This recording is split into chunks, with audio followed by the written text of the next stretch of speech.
Here's my Audi RS3 5-cylinder Daza, and here's a video of it knocking.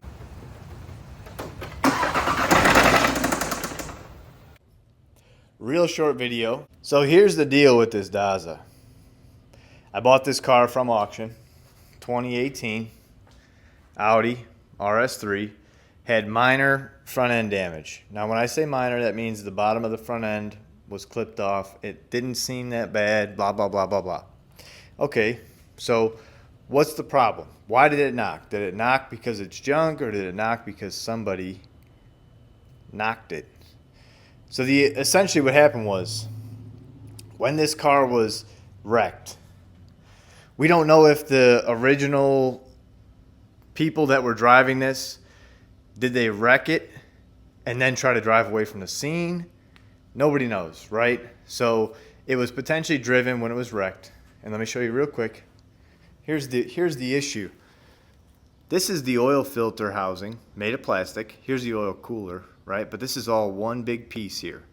So the car was hit low, hits the the oil filter housing, cracks it somewhere around here.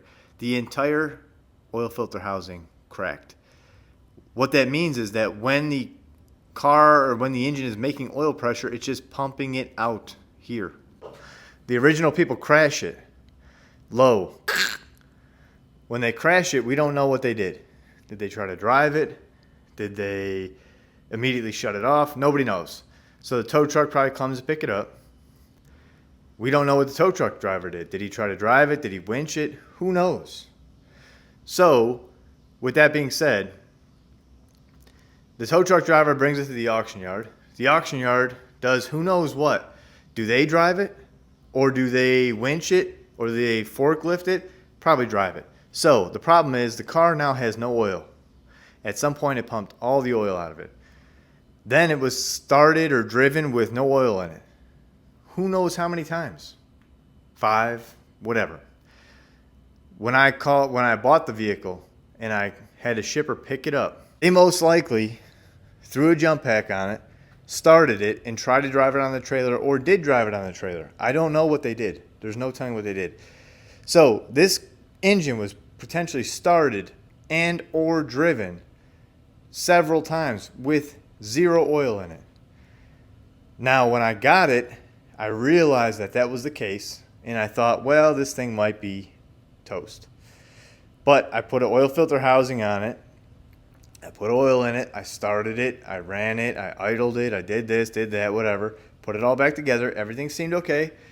Drove it for about 20 miles. Everything was good. Did a couple real light pulls. I was like, man, this thing's so awesome. I love this car. I was falling in love with the Audi. This was great.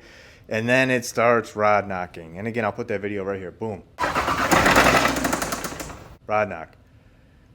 It's a short video because I got it home. I had it towed home. It rod knocked. I pulled off at the nearest spot and had it towed back to the house. And here it is. So I did start it one time just to confirm it was rod knock, which doesn't need much confirming. But when it all happened, it's a whole thing. It rod knocked. I was whatever. It's a big deal. If you ever had an engine rod knock on you while you're driving, you know what I'm talking about. If you didn't, you definitely don't want it to happen with this, because this is not cheap. So what am I going to do now? Here is a long block. Obviously not the one out of the car. This is a 55 or 52, whatever, 1,000-mile long block from a different car, obviously. My car has 44,000 miles on it. So this is kind of a similar mileage. This does not have the turbo on it, so I'm going to have to reuse my turbo. But what am I going to do from here? This engine is going to go in that car, this car. This engine is going to come out. I'm going to put it on the engine stand. Once it's on the engine stand, I will probably take this engine apart and see exactly what happened to it.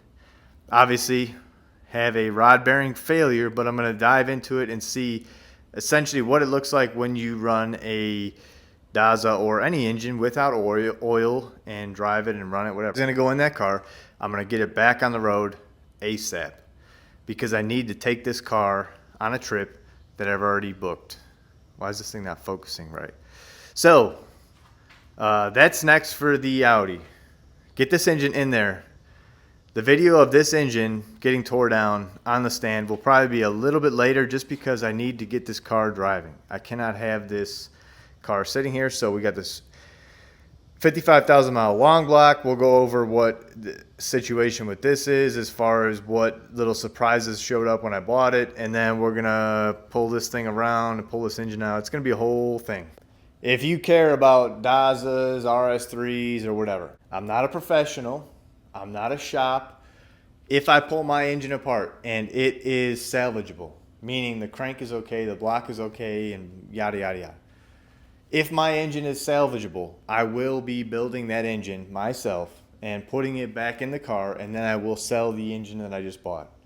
Because these engines are extremely expensive. If you go back to my first video, if you've seen that first video about buying this car from the auction, I specifically said in there, if your engine is screwed up, you're fucked.